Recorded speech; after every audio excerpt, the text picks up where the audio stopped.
Personal emotional management skills. Master your emotions. Master your life. In a world full of turbulence and pressure, what causes people to spiral down is not always major life events, but rather uncontrolled emotions. A single impulsive comment can shatter a relationship. A decision made in anger can destroy a career. A sadness left unattended can lead to depression. It all begins with something seemingly small: emotion. Managing emotions is not about suppression, nor is it about becoming emotionless. It is the ability to understand, accept, master, and navigate emotions in a conscious and healthy way. Those who manage their emotions well do not let anger control their actions, do not let sadness cloud their judgment, and do not let jealousy distort their vision. They can cry, they can hurt, they can be angry, but they always know what they are feeling, why they are feeling it, and what they need to do next. Understanding your emotions. If you don't understand yourself, don't expect others to respect you. Have you ever paused during a busy day and asked yourself, what am I really feeling right now? Perhaps not, because in the whirlwind of work, family, responsibilities, and societal expectations, most of us simply react to our emotions without ever understanding where they truly come from. We get angry without realizing we're actually hurt. We feel sad without knowing what inside us is crying out for help. We laugh and socialize, putting on a cheerful mask, while inside, our soul is weary, desperately holding itself together. And in doing so, we live like human machines, moving, responding, performing, but never truly living as ourselves. Someone with true self-respect would never allow themselves to keep living in such emotional blindness, because they know this truth. To live a meaningful life, one must first live with awareness. Awareness of themselves, their inner world, and the emotional waves that rise and fall inside them each day. If you cannot even understand your own happiness or sadness, how can you expect others to understand and value you? A person who doesn't understand their emotions is like a captain at sea with no map. They are controlled by emotions instead of being the one in control. When someone provokes them, they explode in anger. When something hurts, they retreat into despair. When they feel betrayed, they run away rather than heal. They let their emotions dictate their fate instead of making conscious choices based on self-awareness. Someone who values themselves will take the time to ask, where is this emotion coming from? Is there fear behind my anger? Am I mad at them or disappointed in myself? What past pain is making me overreact to something so small today? The answers may not come immediately, but the very act of asking, of looking inward, is the foundation for regaining control over your life. Not just surviving, but living intentionally. You can learn skills, gain knowledge, achieve success. But if you don't understand yourself, it's all just a hollow shell. People may stumble due to lack of ability, but they drown when they fail to understand themselves and lose control of their emotions. If this message resonates with you, and you're on a journey to understand and strengthen yourself from the inside out, then don't forget to leave a like, subscribe to the channel, and turn on the notification bell to receive more reflections like this on emotion, resilience, and personal transformation. Because in the end, self-awareness is not a luxury, it's a responsibility, and you deserve to be seen, respected, and lived fully, starting with yourself. Accepting your emotions. The journey of loving yourself begins with acknowledgement. In today's world, we are taught how to be strong, how to succeed, how to appear resilient. But very few of us are ever taught how to grieve properly, how to be angry at the right time, or how to embrace our own emotions without shame. We become skilled at putting on armor, skilled at building facades, but often feel lost when we have to face the raw vulnerability inside our hearts. And perhaps that's why so many of us walk through life like we're walking down a long corridor lined with mirrors, always reflecting what we think others want to see. We hide our pain behind polite smiles, mask our anxiety with busyness, and silence our loneliness with superficial connections. We're afraid of being judged, of appearing weak, so we pretend we're okay. Until one quiet night, when we're finally alone with ourselves. No one to impress, no image to protect. And that's when it hits, the wave of emotions we've long suppressed. They don't scream, they whisper. But their whispers are loud enough to wake every silent corner of our soul. Accepting your emotions does not mean giving up. Many people believe that acknowledging their sadness, fear, or fragility is a sign of failure. They try to suppress those feelings, to stay positive no matter what. But here's the truth. Denying your emotions doesn't make you stronger. It just makes your inner world more exhausted. To accept your emotions is not to indulge in them. It is simply an act of kindness to yourself. When you say, "I'm feeling sad," and that's okay, you're granting yourself permission to be human. Not perfect, but authentic. You don't always have to be cheerful. You don't always have to be upbeat. You only need to be honest with what's happening inside you. When a negative emotion arises, don't resist it. Let it sit beside you, breathe with you, teach you something, and then gently fade away. Because emotions, like all things in life, have a natural beginning and end. If we don't cling to them, they will eventually pass. There is no wrong emotion, only wrong actions taken from misunderstood emotions. We often scold ourselves for being too sensitive, too emotional, too fragile. But in truth, every emotion, even the difficult ones, carries valuable messages. They tell us what needs healing, what matters deeply to us, what we fear losing. Anger might be a mask for feeling disrespected. Anxiety could signal a fear of inadequacy. Jealousy may reveal a longing for recognition or love. When you learn to accept and listen to these emotions, you're not just understanding yourself, you're also beginning the process of healing parts of you that you didn't know still needed attention. Don't shame yourself for feeling broken.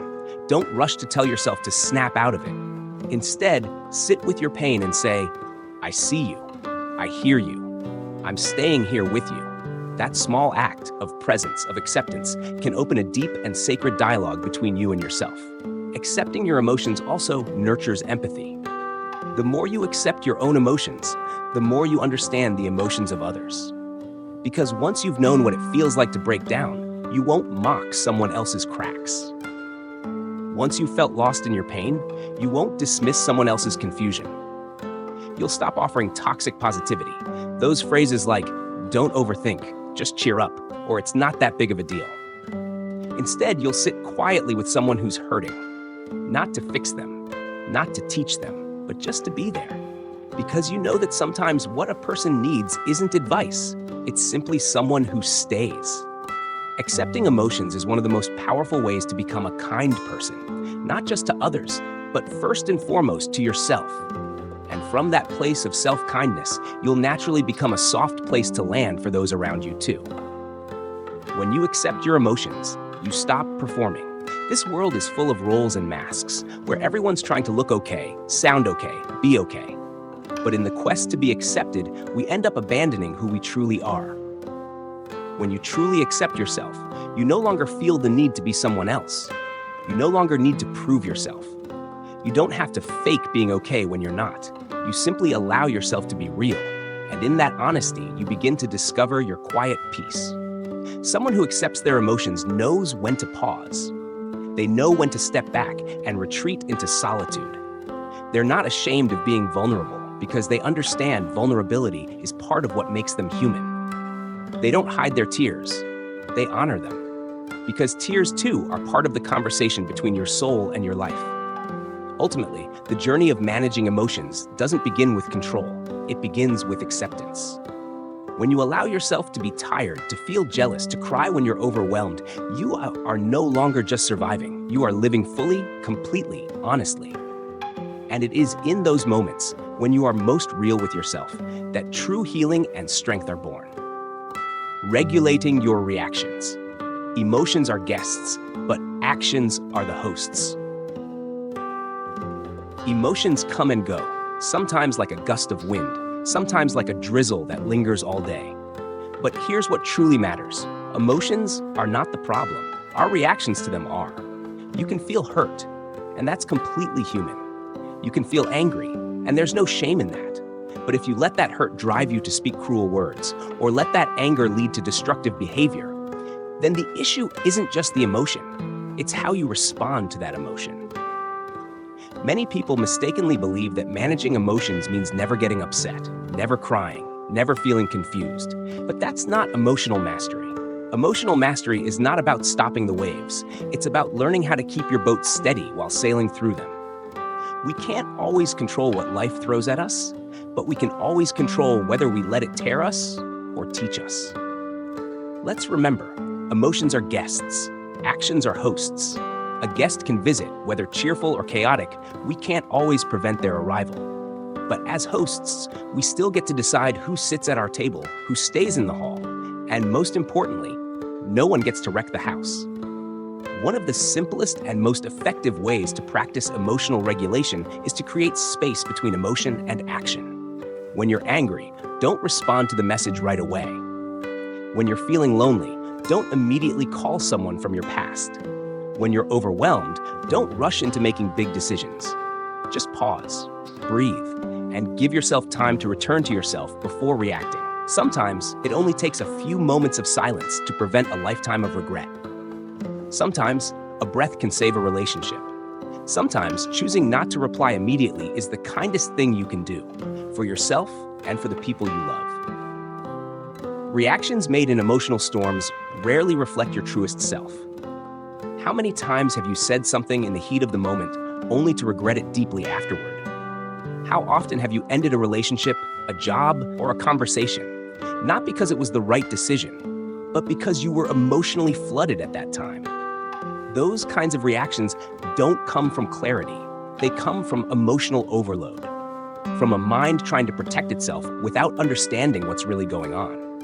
When we don't understand our emotions or take time to sit with them, they become louder, more erratic, more dangerous. It's like handing over the wheel to a scared child in the middle of traffic. They don't want to crash, but they simply don't know how to drive yet. And that's why we must learn to pause. Even a short pause, 10 seconds, one deep breath, one conscious exhale, can be enough to shift the energy inside. In that pause, you're reclaiming your agency. You're reminding yourself, I am not my anger. I am not this panic. I am not this fleeting sadness. I get to choose how I show up, even if my feelings are loud. That pause is the space where growth happens. It's the space where maturity lives. It's the space where you step away from being controlled by emotion and move toward becoming someone who can contain it, reflect on it, and then act with intention. And here's a deeper truth. Emotional regulation is not about being calm all the time. It's about being conscious in your emotions. You're allowed to feel everything. You're allowed to cry. You're allowed to feel like screaming. But you're also powerful enough to ask, is this how I want to respond? Will this action reflect who I want to be? Can I find a way to honor my emotions without harming others or myself? Emotional regulation is a kind of emotional responsibility. It's the practice of saying, even when I'm feeling messy inside, I can still choose kindness. I can still choose silence. I can still choose love. In relationships, in families, in the workplace, this skill changes everything. It means fewer arguments, fewer regrets, fewer nights spent replaying what you wish you hadn't said. It builds trust. It shows maturity. It teaches others that you're a safe place, not a volatile one. Because here's what people remember most. Not what you felt, but how you treated them while feeling it. They won't judge you for having a bad day, but they may never forget if your bad day became a reason to belittle them. You can be emotional and still be gentle. You can be frustrated and still be respectful. You can feel broken and still show up with integrity. Managing your reactions is not about being less emotional. It's about being more intentional. It's not about perfection. It's about presence. It's not about being a robot. It's about being a conscious human being who chooses love, even when it's hard. That is strength. That is emotional mastery. And that is how you start becoming the person your future self will be proud of. Tash, transforming emotions, turning pain into fuel for growth. No matter how carefully we live, we cannot avoid negative emotions. There will be days when you feel small under the weight of expectations, and moments when you're simply exhausted from trying to hold everything together. But the real question isn't whether you felt that way. It's this. What did you do with those emotions? Did you let them consume you, or did you transform them into fuel for growth? There is a powerful truth worth reflecting on. Negative emotions, if handled with care, are not your enemies. They're your teachers. Anger may reveal where your boundaries have been crossed. Sadness might illuminate what truly matters to you. Jealousy can point toward a longing you haven't dared to pursue. These emotions aren't random, they're signals. They invite you to pause, listen, and reflect. Emotionally mature people don't deny their negative emotions, nor do they let those emotions define them. Instead, they ask themselves, what is this feeling trying to tell me? What needs attention or healing within me? What can I learn from this so I don't repeat the same pain again? This self-inquiry isn't easy. It requires courage to sit with discomfort. But in doing so, you begin to shift from being at the mercy of your emotions to growing because of them. One simple but profound way to transform negative emotions is to express them differently. Instead of snapping at someone, go for a long walk and let your anger dissolve in the wind. Instead of burying your sadness, write it all out, on paper, without judgment. Instead of letting disappointment rot into bitterness, channel it into a fresh start, even if it's just a small step. Negative emotions are energy, and energy can be redirected. You can move it from the chest to the page, from your mind to movement, from your past into something new. Everyone experiences hurt, but not everyone transforms it. Some become bitter, guarded, and cold. Others become wiser, kinder, and more resilient. The difference lies in how they speak to their pain. A broken heart might lead one person to swear off love forever, while another chooses to learn, grow, and return to love with clearer eyes. The same grief that silences someone might become the fuel that helps another serve others more deeply. It's not the pain that defines us, it's what we do with it. Emotional transformation doesn't require immediate strength. Sometimes, transformation starts with simply allowing yourself to break safely, to fall apart without shame, to cry without apology, to rest without guilt, and then, when you're ready, to begin again. Not because the pain has vanished, but because you've made peace with it. You've earned your way forward through understanding. You don't need to forget what hurt you. You only need to stop letting it direct your every step. When you transform an emotion, you reclaim your power. You're no longer a victim of what happened. You become the storyteller.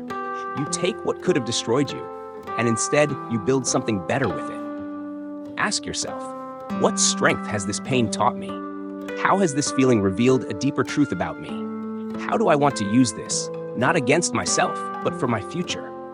You don't need grand answers right away. The act of asking is already the beginning of transformation. And once you begin, you'll realize negative emotions are not darkness to be feared. They're seeds. And when planted in awareness and watered with compassion, they grow into clarity, strength, and wisdom. You are allowed to feel everything, but you're also capable of using everything you feel to grow into someone more grounded, more conscious, more loving. That's the essence of transformation. Not in fighting emotions, not in pretending you've moved on, but in honoring your pain enough to let it change you in a way that serves your becoming. Nurturing positive emotions, keeping the soul intact in a chaotic world. After all the ups and downs of emotional life, the most lasting and healing practice we can offer ourselves is to consciously nurture positive emotions every day. Because emotions, whether bright or dark, are often the result of what we allow into our inner world. If, day after day, you're surrounded by complaints, negativity, toxic environments, and criticism, don't be surprised when your heart starts to feel heavy, tired, or numb. But if you begin to choose more intentionally, what you read, what you watch, who you spend time with, you're already doing something profoundly kind for your inner self. You're giving your emotional garden the sunlight and space it needs to grow something beautiful. You don't need to make huge changes all at once. You can start small, gently, quietly. In the morning, instead of rushing to check your phone, take a deep breath and reflect on 3 things you're grateful for. When overwhelmed, instead of pushing harder, allow yourself a short pause, a glass of water, a few deep breaths, a gentle reminder, I'm doing the best I can. When you feel jealous of someone's success, try replacing comparison with quiet admiration. They've worked for this, and I will too. At night, instead of criticizing yourself for what you didn't do, wrap yourself in the truth. I didn't give up. I'm still here. That means something. These are not grand gestures, but when practiced consistently, they warm the soul in a world that often feels cold and demanding. Let's be clear, emotional health is not about avoiding difficult feelings.